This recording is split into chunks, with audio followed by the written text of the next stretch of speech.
नमस्कार। एससीजे लाइव में आपका स्वागत है। इस वीडियो में हम लोग चर्चा करेंगे कि कैसे बनी सौर ऊर्जा सस्ती और सुलभ।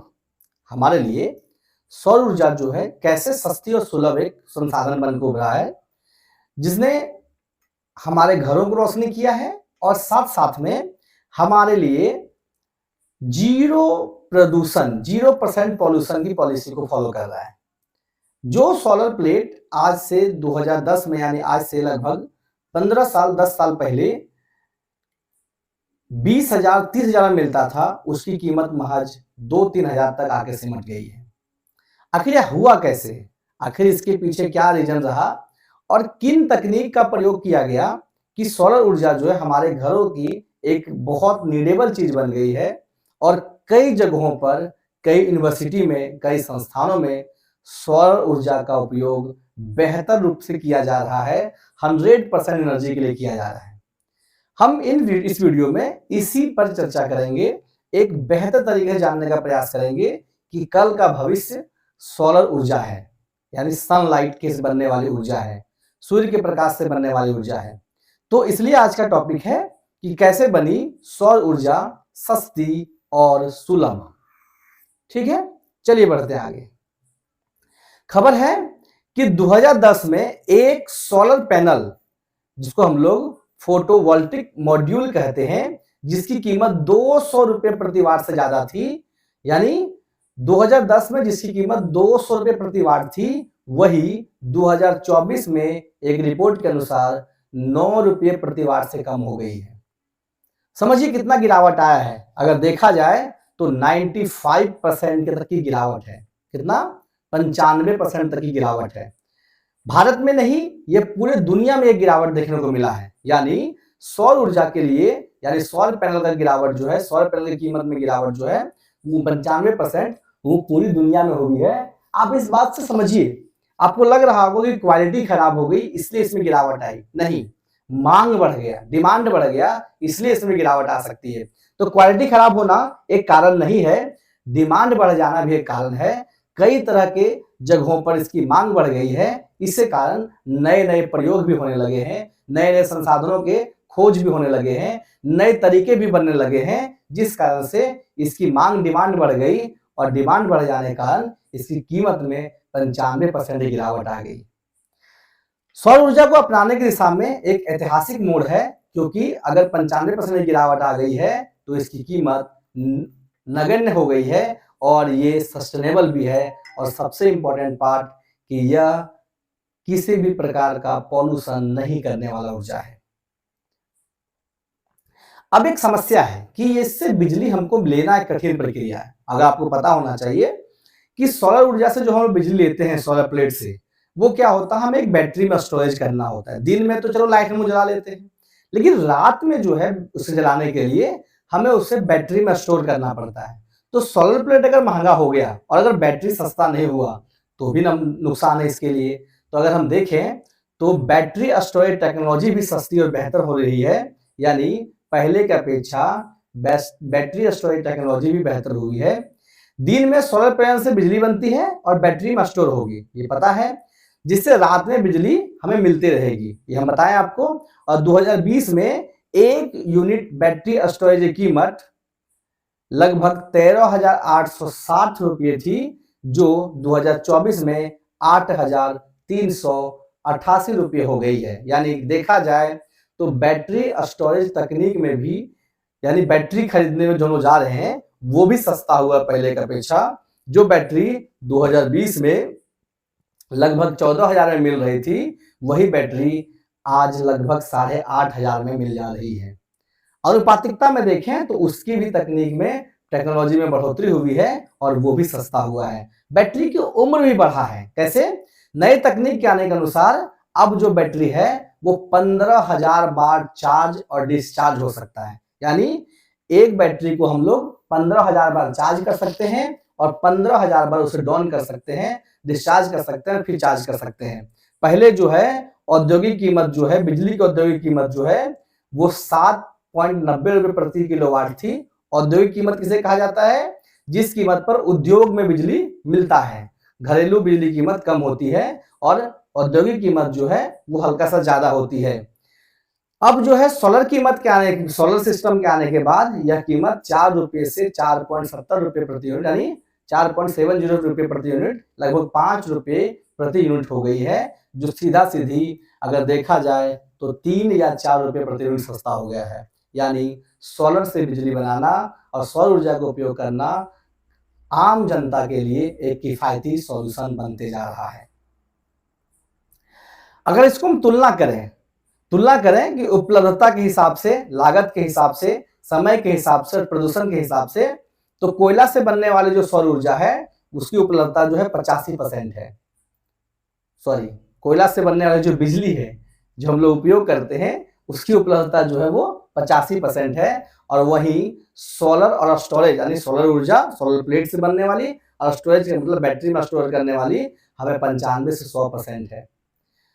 कोयला से बनने वाली बिजली महंगी व्यवस्था है, जबकि सोलर से बनने वाली व्यवस्थाएं सस्ती है।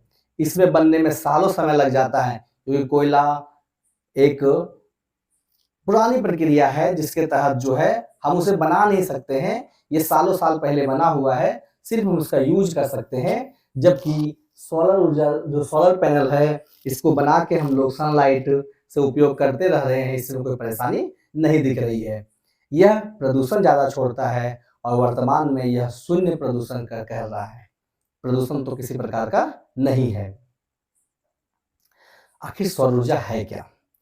तो सौर ऊर्जा वह ऊर्जा है जिसमें जो हमें सूर्य से मिलती प्रकाश है, उससे जो ऊर्जा मिलती है उसे कहते हैं। यह ऊर्जा हमें प्रकाश और ताप दोनों रूप में मिलती है, यानी यह लाइट भी देता है और यह हीट भी देता है, ताप भी देता है। हम इस ऊर्जा को बिजली और ऊष्मा में बदलकर घरों में उपयोग करते हैं। हम इस ऊर्जा को क्या करते हैं? बिजली बदलते हैं या ऊष्मा बदलकर, यानी इससे खाना ही बना सकते हैं हम लोग। सोलर प्लेट से बड़ा इन्वर्टर वगैरह लेके लोग उसमें खाना भी बना रहे हैं। घरों में, उद्योग में, अन्य कार्यों में उपयोग कर सकते हैं।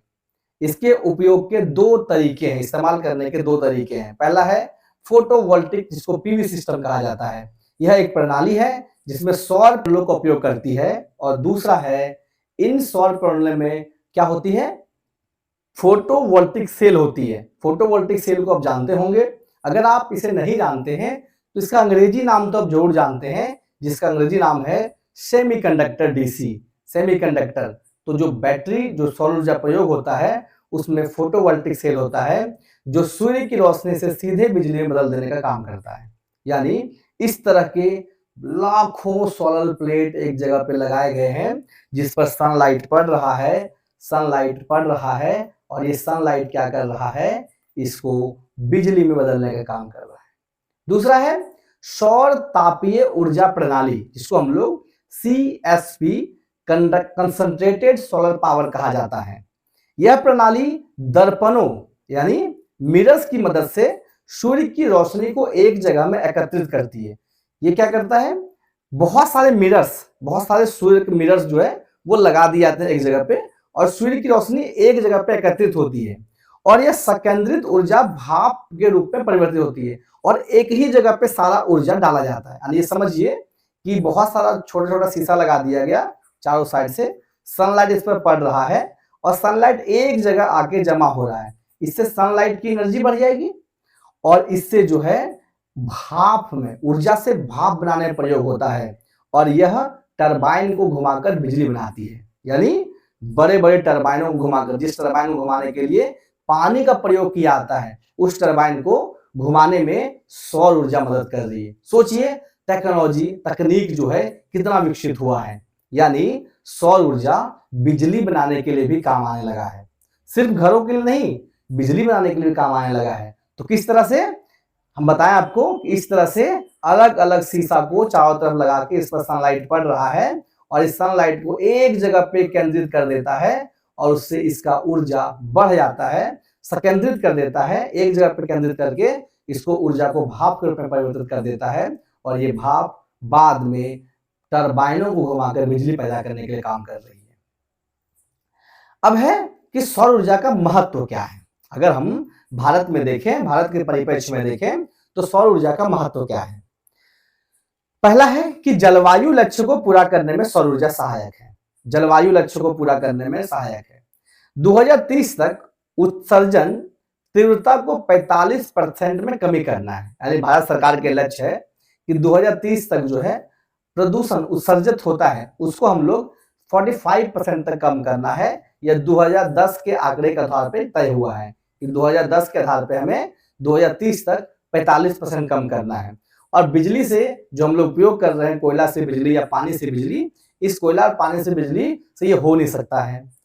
50% तक बिजली उत्पादन क्षमता गैर जीवाश्म ईंधन से प्राप्त करने का लक्ष्य है। यानी 2030 तक 50% तक ऊर्जा जो बिजली उपयोग कर रहे हैं उसकी क्षमता जो है वो गैर जीवाश्म ईंधन, इसका मतलब कोयला से नहीं प्राप्त करने की बात कही जा रही है। यानी हमें 50% कोयला से करेंगे, 50% सोलर एनर्जी से करेंगे और धीरे धीरे रिड्यूस करने का काम करेंगे।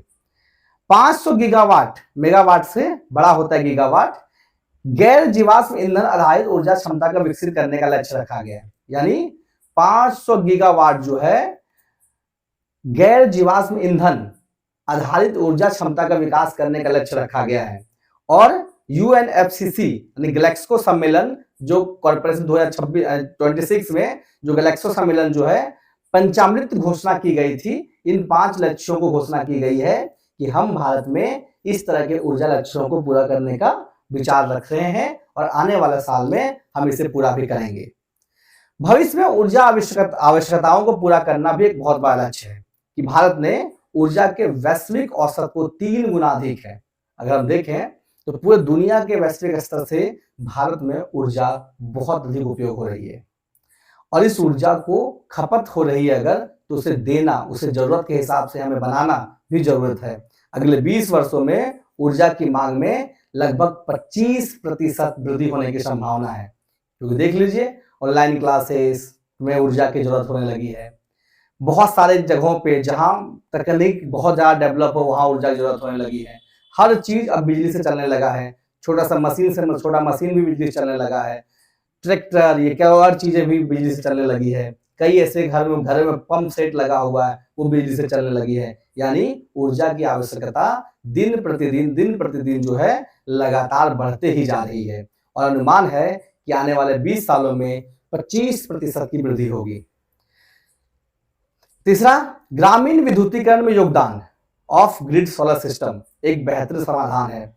सरकार ये कोशिश कर रही है कि ग्रामीण क्षेत्रों में विद्युतीकरण प्रक्रिया जो है वो ऑफ ग्रिडिंग सोलर सिस्टम से हो, सोलर सिस्टम से किया जाए। और अगर आप गांव में इनिशिएटिव देख रहे होंगे तो गांव में बहुत जगह पे पानी के टंकी लगाए गए हैं और वो टंकी सोलर सिस्टम जनरेटेड है, यानी शुरुआत हो गया है।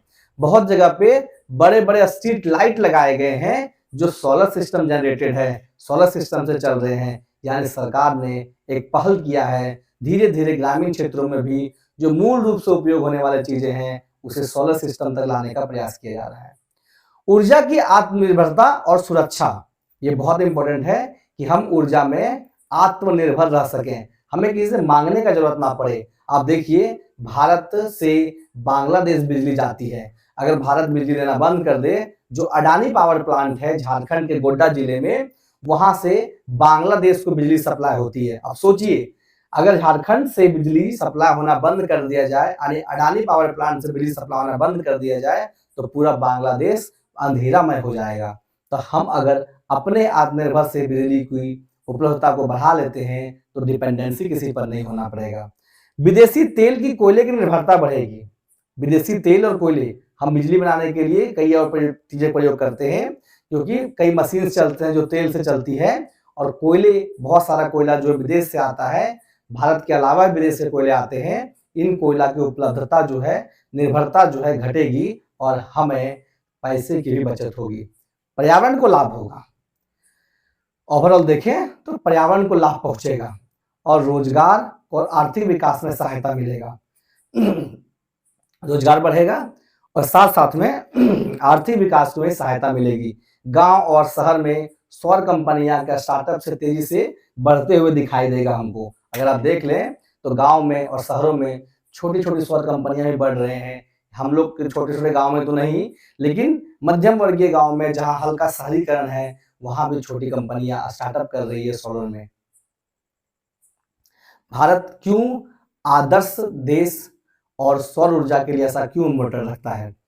तो भारत क्यों है आदर्श देश और सौर ऊर्जा के लिए? तो भारत में प्रचुर मात्रा में सूरज की रोशनी मिलती है।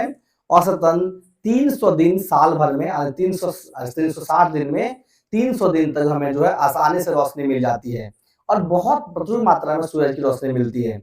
देश के पास बड़ी सारी खाली जमीन है जहां सौर पैनल लगाए जा सकते हैं। सरकार द्वारा कई योजनाएं चलाई जा रही है जिसमें राष्ट्रीय सौर मिशन, पीएम कुसुम योजना, सोलर रूफटॉप योजना यानी राष्ट्रीय सौर मिशन के द्वारा जो है आप सोलर लगा सकते हैं। पीएम कुसुम योजना के द्वारा जो है गांव में खेती करने के लिए सोलर लगाए जा रहे हैं। आप देखे होंगे कि गांव में खेत के बीच में जो है सोलर लगाए जा रहे हैं और वहां से किसानों को मदद मिल रही है। सोलर से पानी जो है उसके खेतों में जा रहा है और आसानी से खेती हो रही है। सोलर रूफटॉप योजना के द्वारा जो है अपने छत पर सोलर लगा सकते हैं आप और बिजली जनरेट भी कर सकते हैं, बेच भी सकते हैं। इस तरह की योजनाएं सरकार ने लेकर आई है। लोगों को सौर ऊर्जा अपनाने के लिए प्रेरित भी किया जा रहा है बड़े मात्रा में कि आप सौर ऊर्जा का उपयोग करें जिससे देश में पॉल्यूशन की कमी देखने को मिले। अब अगर आप देखेंगे तो इसमें बहुत सारी चुनौतियां भी है क्योंकि कुछ अच्छा काम होगा तो कुछ उसमें प्रॉब्लम भी होगा। बिना प्रॉब्लम का तो अच्छा काम हो ही नहीं सकता है। तो पहला चुनौती है परमाणु ऊर्जा से भूमि की जरूरत बहुत ज्यादा। परमाणु ऊर्जा से लगभग 300 गुना ज्यादा भूमि की जरूरत है। यानी परमाणु से ऊर्जा जिस तरह बनाई जाती है उससे अधिक जमीन चाहिए क्योंकि जमीन एक बार ले लेती है तो फिर वो ले लेती है क्योंकि उसको वहीं सेटअप करके रखना पड़ता है। दूसरा है बिजली ग्रिड की कमी। सौर ऊर्जा को पूरे देश में बांटने के लिए मजबूत ग्रिड चाहिए क्योंकि हमने बताया कि ये डीसी करंट देता है। तो डीसी करंट का जो है हमारे पास ग्रिड की कमी है, तार नहीं बिछा हुआ है।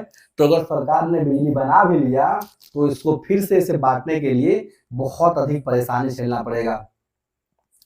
सौर ऊर्जा को स्टोर करने में तकनीक बहुत अधिक महंगी और सीमित है। हमने बताया अभी कि बैटरी खरीदना एक बहुत टफ चीज हो जाता है। सोलर खरीदना तो आम है लेकिन बैटरी खरीदना एक बहुत टफ चीज है। तो सरकार के लिए भी ये एक महंगी तकनीक देखने को लग रहा है क्योंकि एक साथ बहुत बल्क में बैटरी खरीदा जाएगा और उसे डीसी करंट के रूप में सप्लाई किया जाएगा। इसके लिए सरकार अभी फिलहाल पूरी तरह तैयार नहीं दिख रही है लेकिन आने वाला कल में ऐसा होगा, इसकी संभावना बहुत अधिक है। खनिजों का दोहन और प्रदूषण। सौर पैनल का उपयोग करने में खनिज भी निकलेंगे। भाई सौर पैनल बनेगा कैसे? तो बनता बैटरी किससे है? लिथियम से, कोबाल्ट से और निकेल से। तो सौर पैनल और सौर बैटरी जो है बनाने के लिए लिथियम का जरूरत पड़ेगा, कोबाल्ट की जरूरत पड़ेगा और निकेल की जरूरत पड़ेगा और ये जमीन के अंदर से मिलेंगे। इसलिए खनिज का बहुत मात्रा में दोहन होगा, इससे भी बहुत सारे प्रॉब्लम्स होंगे। इसे निकालने के लिए बहुत सारा पानी लगता है और कार्बन डाइऑक्साइड भी भारी मात्रा में निकलता है। जमीन से अंदर जब खुदाई होती है तो बड़ी मात्रा में पानी का उपयोग होता है तो जल संसाधन पर इसका प्रॉब्लम होगा और जब जमीन के अंदर से खुदाई होती है तो बड़े मात्रा में कार्बन डाइऑक्साइड गैस निकलती है और वो कार्बन डाइऑक्साइड गैस जो है हमारे शरीर के लिए हानिकारक होगी, प्रकृति के लिए हानिकारक होगी। ये भी एक बड़ी चुनौती का विषय है।